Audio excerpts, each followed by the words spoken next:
The absolute easiest way to make it big on YouTube in 2021 is to make a really big, bold, and audacious claim about something that's popular. And you don't even need to be right. You can just make a guess based on a feel or speculation. But if you come out and say it as fact, you make the call, you actually can't lose, because nobody really cares if you're wrong on YouTube. It doesn't matter. And if you're right, the gains are substantial. Everybody thinks you're a messiah. They're gonna hang off every word you say from that point forward. And if you're wrong, you haven't really got a whole lot to lose, because let's be serious. YouTube audiences have got the memories of a goldfish. And no offense, YouTube frogs, but it's true. You can't even remember the last 5 videos I made. But I digress. The point is, if you get it wrong, people forget and they move on. So it doesn't really matter. And if you get it really wrong, like really, really wrong, then all you gotta do, you throw a giveaway, give free stuff to everybody watching, everybody forgets and moves on. And it's fine, that's the meta, but I try to stay away from making big, bold claims because sometimes it can blow up in your face. Today I'm gonna make a big, bold claim. I'm just gonna come out here and say it. I reckon Eevee Heroes is about to reprint and restock on the Pokemon Center online in Japan. I'm gonna tell you why today. It's not really insider info. This is based on, I guess, experience and seeing things play out throughout the year and just my gut feel based on the current circumstances. And to cut the video, you know, into 1 or 2 minutes, you could maybe just stop watching here. Eevee Heroes is already reprinting and restocking in Japan. You just don't really hear about it because it's reprinting and it's restocking physically in stores. Pokemon Center Japan, you can walk in now and they're offering 2 booster boxes per person. This is most Pokemon Centers in Japan. 2 booster boxes per person. And you get to pick between Eevee Heroes, Blue Sky Stream, Skyscraping Perfect, Fusion Arts, Shiny Star V, and more recently the 25th anniversary collection booster box. It's 2 per person. You can only buy 1 of each. So for example, you can't buy 2 Eevee Heroes or 2 Shiny Star V. You've got to buy 1 and 1.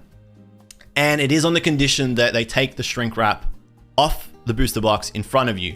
That's not a big deal, because if you're buying a booster box from the Pokemon Center in Japan and they're taking the shrink wrap off it, that's fine. You know nothing sus is going on. That's as legitimate as it gets. It's when you're buying a booster box off the secondary market and the shrink wrap isn't on, then you have maybe a little bit to worry about. So it's already reprinting and it's already restocking in Japan. I don't know how many of you guys know this, but it's been going on for about, let's say 3 weeks. I'm gonna say 2 to 3 weeks right now, okay? Unless you live in Japan, you can't really access that. So if you're a foreigner, if you're an international collector, you can't exactly go out there and, you know, go into those stores and buy it. And not everybody has a friend or a contact in Japan that they can trust and know they won't have issues with to go and buy it and then send it to them. But what we have observed today, if you've been paying attention in our Discord, on Twitter, I tweeted about this, but the main place is discord.gg/okjlove. Join our Discord.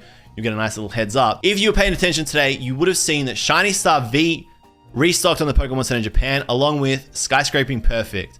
And Fusion Arts, which I'm gonna get to, was also still up today, although it has gone off now. But Shiny Star V, this is a big, very popular set that a lot of people said wasn't gonna restock, blown the f out. It restocked again, and it was up there for about an hour or 2. Now, it is 1 per person, so that's important, right?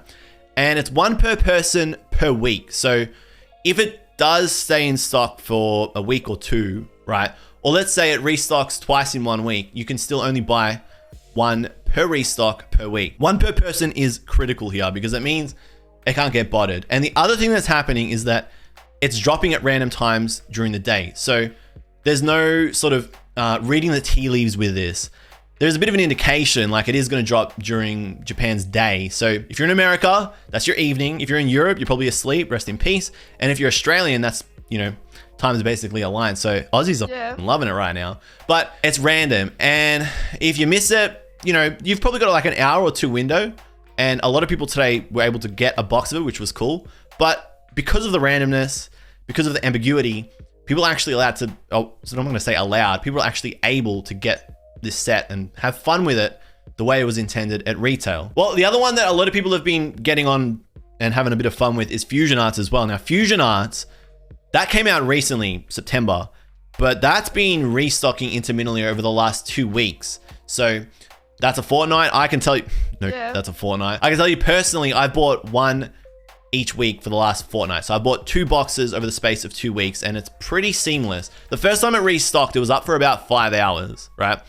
Second time, I'm gonna say probably like 2 or 3 days. And I know Fusion Arts and Fusion Strike is like a controversial set in the aspect that it's not super popular and people are sleeping on it. But Fusion Arts, there's nothing wrong with Fusion Arts. Fusion Arts is a pretty concise, fun set. It's got Mew in it. Like, I'm not getting why it's getting slept on so hard. Maybe because it's getting associated with Fusion Strike, which is a whole nother can of worms. But, you know, it is what it is. It's a set that's got too much bloat. And I'm going to get into Fusion Strike today, or maybe I will towards the end of the video. I don't know. But Fusion Arts is still fun. But what's important to note here is that that's a set that came out recently that's seeing really, really healthy supply on Japanese store shelves and online. Online is key here. I think what happened with Eevee Heroes back in May, maybe the Pokemon Center Japan switched on to that and were like, all right, there's too much international interest. We need to sort of curb that a little bit. And when Eevee Heroes dropped, that's when the Pokemon Center Japan website literally broke.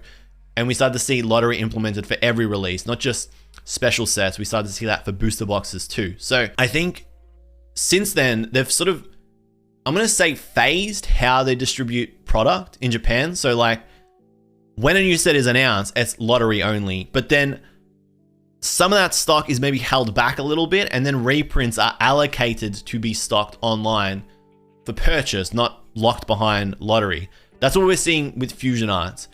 And I think maybe we're going to see that with the next sets coming out. So we might see that for the 25th anniversary collection on the Pokemon Center website, because it is restocking in incremental waves physically in stores in Japan. So what I'm trying to say is, if we're already seeing reprints and restocks in stores in Japan, Pokemon Centers specifically, then I think it's only a matter of time before we start to see those sets on the Pokemon Center Japan website, so that people that are parcel forwarding are able to then buy it. It also helps that the PCJ website also took down the product pages for all the sets that are in high demand to reduce the amount of botting. Hey, that is a fantastic point, Lolviet, and I will be taking your comment and making it content in the next 30 seconds. That's fantastic, because yeah, ordinarily the product sits on the website as a listing, but it just is out of stock. But he's right, you know, they actually have been taking it off the website, and then when it is back in stock, they put it back on the website, and then when it's out of stock,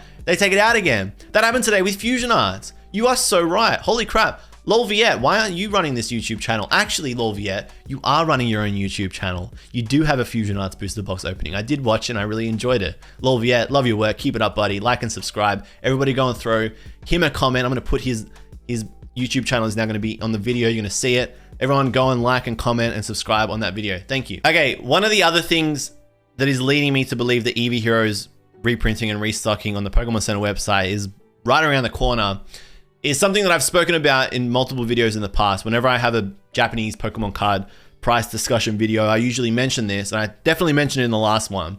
So if you've been paying attention, YouTube frogs, you'll remember this point. And that is that when card prices start to lower on card reselling websites in Japan and LGS stores that sell cards, that's usually an indication that something is happening with that set. Now, with Eevee Heroes, I can tell you right now, I am obsessed with Eevee Heroes. I have lost sleep over Eevee Heroes. Eevee Heroes lives in my head rent-free. It is a beautiful set, and I admire it every single day, and I love it, but its price point, the cost of the cards, its availability has consumed me and turned me into the monster freak that I am today. I know a lot about Eevee Heroes. I might show some examples of it on the screen, but I can't be bothered. I'm 100% right when I'm talking about this set. Eevee Heroes, when it launched, the single card prices rocketed. They were really expensive. I remember the V Special Arts being around the 15,000 to 20,000 yen mark. And the VMAXs were ridiculous, right? But you never buy cards, single cards from new sets at launch in the first day or two. That's a big no-no. Every collector knows you wait a little bit. After about 5 days, all the cards hit their floor. V Special Arts were about 5,000 yen. And that was the cheapest they've ever been. That is their floor, right?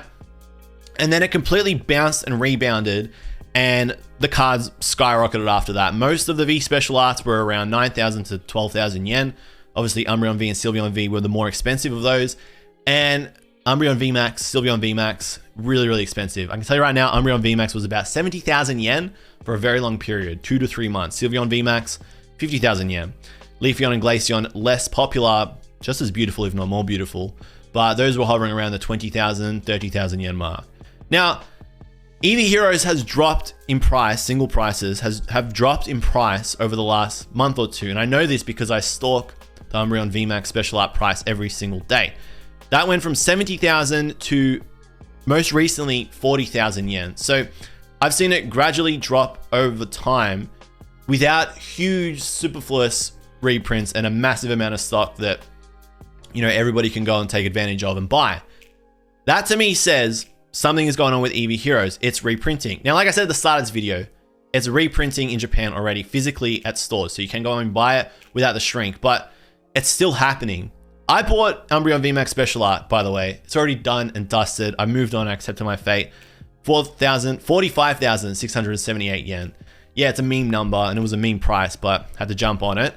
And like I said, now it's 39,999 yen, whatever. I bought close to the floor. And if it drops even further, buy another one. Why the hell not? It's Pokemon cards. We only live once. Just throw money at them. But the fact that the single card prices are dropping as quickly as they have and are continuing to drop, to me says reprint still well and truly alive. We're going to see it for a period of time. Good friend Aniki brings up a very good point. Can I please have my Espeon VMAX special art now? That's a totally different story. I don't think the gym set, the Eevee Heroes special set, referred to as the gym set, I don't think that's coming back. That was a one and then second wave thing. So there was a second wave, maybe a month and a half after Eevee Heroes launched. Second wave came and gone. That was sometime mid-June. I'm going to say mid-June. And it hasn't restocked since then. So don't expect to see that special set come back. I do think that is over. Horse is bolted. I'm sorry, Aniki. You missed it. I'm going to put up a couple of examples. I'm going to show you some listings over at Card Rush. And I'm going to run you through and explain to you guys how far the prices have dropped over time, because they have. And I just know them off the top of my head because I pay attention to these things. And I probably have a slight obsession. I need to probably get help. Looking at Fusion Arts, first up, you can see straight away, Mew VMAX Special Art. That is the main chase card from the set. That was like 70,000, 75,000 yen on launch. Now it's 30,000 yen. So that's a card that has dropped significantly. The Mew V, illustrated by Naoki Saito. Again, that was about 20,000 yen, 9,980 yen. Alyssa, waifu card. Again, that was about 12,000 yen, 13,000 yen.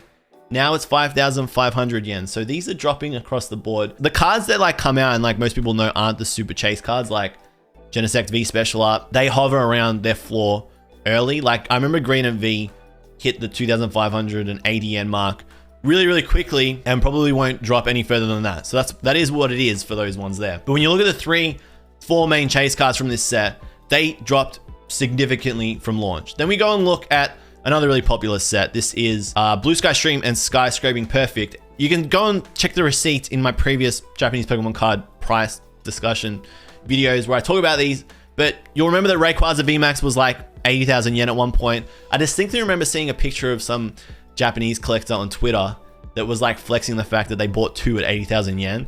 Imprinted in my mind, they could have bought 4. The absolute gag. But now, again, that is dropped to 40,000 yen, so way cheaper. Same thing here with the Rayquaza V Special Art, the one with Zinnia in it. Again, 15,000 yen. That was like 30,000, 35,000 yen. So, you know, if you're hanging out to buy these cards, now is about-ish the time to do it. Potentially could go lower. Like, there's no rush, basically. There's no rush at all. Shauna, this is an absolute piss take. This was like 30,000 yen. Look how many are in stock. They actually cannot sell this thing. This thing cannot sell. There's 102 in stock. They actually can't get rid of the thing. And it's 9,000 yen. This thing was 32,000 yen at launch. I know somebody who bought it that much. I know multiple people that bought it as it lowered. But again, 102. They cannot get rid of these things. That's probably going to drop further, especially if we see a reprint for Blue Sky Stream online, which we very well might, because we saw Skyscraping Perfect today, right? The sister set, the partner set to Skyscraping Perfect, it's Blue Sky Stream. I know Skyscraping Perfect isn't as popular, so yeah, okay, maybe there's more stock of that floating about, but it doesn't make a whole lot of sense to see a reprint for Skyscraping Perfect, which came out in July, but not see Blue Sky Stream. I think they're staging it. And again, I know Blue Sky Stream, you can buy it in store at Pokemon Centers in Japan. You're lucky enough to catch the drops. And again, they take the shrink wrap in front of you off of the box, but you don't have to worry about that if you're buying from Pokemon Center Japan. So that's how it rolls. Raihan, I think was like 9,000 yen. I know that because I wanted to get a page of them because I love the illustration by Kurosaki. But again, super cheap. Now is the time to grab it. It probably might go even lower. So again, across the board, all these cards have come down in price. And then we look at Eevee Heroes. So this is, you know, this is what most people are interested in because a lot of people are trying to master set this one and they're trying to figure out when the best time to buy them is. And I'm telling you now, this is their cheapest that they've been in a long, long while. They're very close to their floor. They might go even further if we do see a restock of this online. 42,000 yen for Umbreon VMAX, 25,000 yen for Sylveon VMAX, half the price of what they were. Now is a better time to buy them. The Espeon VMAX Special Art that we were just talking about, relatively cheap compared to the price of a sealed Eevee Heroes special set. It's 10,800 yen. So that's an absolutely lovely card. That one is by Naoki Saito. The 10,800 yen one is out of the plastic. This one is still in its plastic. So for another 1,000 yen, there's 55 of those in stock. You know, that's a lot. Umbreon V, that's B condition, but perfect condition or close to mint, 8,000 yen. And again, the cheapest, the lower, less popular Eeveelution V Special Arts are 5,500 yen, which is very close to their floor, which like I said, was about 4,900 yen on release. How come the Espeon VMAX alt is cheaper than the other VMAX alts if it was in a fair limited promo box? Excellent question, that one there. And one that I don't have the answer to. It doesn't really make a whole lot of sense. If you're a collector that likes to buy cards because you think they're going to go up in value over time, and then you sell those to buy some other card, which is something that a lot of collectors do. So there's no shame in doing that. That's probably a bit of an opportunity. I mean, I'm looking at that and I'm thinking, you know, you could definitely grab a few of those and know that it's going to go up in value in 2 to 5 years time. That's not scalping. That's just making a play. We can call it investing if we want to, you know, call a spade because it's kind of what it is. You're investing something, you're buying it now in hopes that it goes up in price in the future so you can take advantage of it. At that point in time, that's an opportunity. That is definitely a good opportunity. But yeah, you can see as Eevee Heroes continues to reprint, we're probably going to see these cards go down in price. It just makes logical sense. The more of the booster boxes that are out there, the less the cards are going to cost. That's just, it's logic. There's no questioning. You can't question facts and logic. Do I think they'll reprint any sets pre-SSV? Excellent question, Perry Melbourne. I was thinking about this before when I was rehearsing this video / stream in the shower, as I usually do. The answer to that, I think, is no. The reason why I think that, Perry, my old pal, is because a lot of the reprint cards in VMAX Climax are cards that are playable from those sets. I think anything before Silverlance and Jet Black is less likely to be reprinted. So we're talking Matchless Fighters, Single Strike, Rapid Strike, and then everything before SSV is less likely, like Shocking Volt Tackle, because the play cards are the cards that people actually want to get from those sets to play.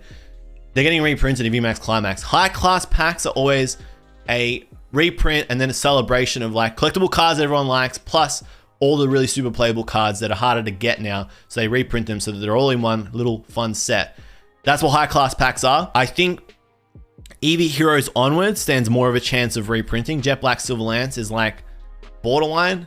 But yeah, anything pre-SSV could be over. It actually well and truly could be over. But never say never, because I know for a lot of Sun and Moon sets, because I've been still eyeing Sun and Moon sets because I still really enjoy them. Sun and Moon sets have come down in price over the last, what is it, like 3 months, I'm going to say. They've come down in price over the last 2 or 3 months compared to what they were at, let's say, their July or August peak. Now, what does this mean for your investments? Because I know a lot of people invest. I don't know investment terminology. It's too big brain for me. I'm a big fat dummy.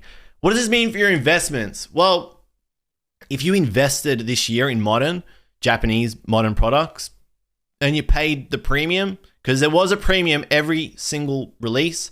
When that set came out, you were paying a premium. You were very, very, very hard done by. That doesn't make any sense, but it was very difficult to buy at a retail. You probably got blown the f out. You probably definitely made a huge financial decision that you will never, ever recover from. And it is a byproduct of the, let's say, ecosystem or the meta on YouTube that was 2021 for Pokemon cards, which was invest. That was something you were seeing across every single YouTube channel. And yeah, now the losers are going to probably start to come out, and we're going to see people that got burned by that, because we're seeing reprints, and we're seeing very rapid reprints. We're seeing healthy reprints. So if you did take those channels at their word, even though they do put in the description, the fine print, I'm not a financial advisor, and everything I say is just my opinion, rah, rah, rah. It doesn't work that way in an ideal world. Yeah, maybe it would, but we live in the real world where that doesn't work. When people read something or see something, they believe it. I think you got screwed if you bought into products this year trying to invest in them, because if you did want to invest in them, now is kind of the time to do it. Now is the time to buy them. You can only buy one per person, but now is the time to do it because you're able to get it healthily at retail. So yeah, I'm sorry to see people get burned by that. It is a little bit of a, yeah, I told you so. And I don't take any, I don't take a lot of pleasure in saying I told you so in this one, but I do have a very big ego that I like to stroke. What can I say? I'm on YouTube. I'm a content creator. By proxy of being a content creator, I have a huge ego. I'm narcissistic. I like to see the numbers go up. The numbers go up. I feel happy. The little things in my brain tick off, and it's a really good time. That's why a lot of YouTube channels will say things to make those numbers go up, to make those views go up, to make those subscribers go up. And this year, it was investing. That's why I'm not your friend. None of us here on YouTube are your friend. A lot of people make it out like they're your friend. They're in it for you. They're doing it all for the audience. But deep down inside, I've got issues. I don't know why you're still watching this channel. I don't know why you're still watching this video. I haven't spoken about anything it's got to do with Pokemon cards for the last, I don't know, I'm going to say about 60 seconds or so. What are you doing? I'm just a shell of who I used to be 1 or 2 years ago. I'm consumed by the YouTube world and everything that you need to do online to stay relevant. But hey, who am I? I'm just some sad guy that lives in my study making videos about Pokemon cards. I'm the grumpiest guy on this channel. I've got a bone to pick with everybody. I got no friends here. People still come and watch, but I don't get it. I'm an asshole. Screw this guy. I wouldn't watch this channel if I was you. Anyway, for some bizarre reason you're still watching, make sure to like, subscribe, leave a comment, and share a video with a friend. Till next time, J-Love out of here.